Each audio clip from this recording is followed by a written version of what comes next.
If Santa were to replace his 8 reindeer and his sled, what kind of vehicle would he choose? Here are our top 5 cars Santa might consider parking in his garage at the North Pole. According to the official Norad Santa tracker, Santa's maximum sled speed is faster than Starlight. We believe Santa would consider this right here, the 2023 Mercedes SL63 AMG.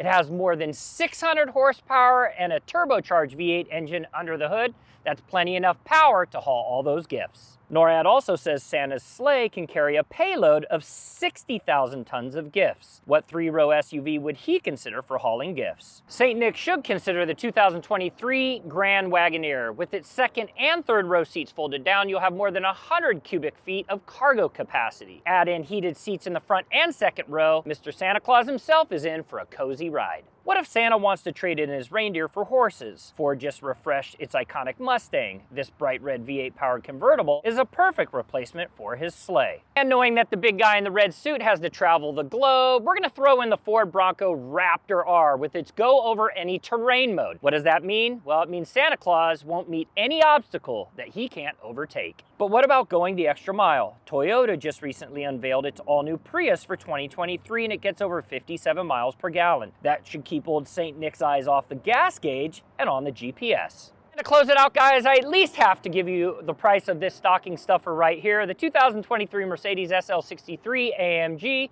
you're gonna be starting right around $175,000. This one price is tested going under my Christmas tree is $206,000. But for all the kids at home watching, make sure you log on Christmas Eve, December 24th, and check out where Santa's at on the NORAD tracker. I'm Mike Caudill.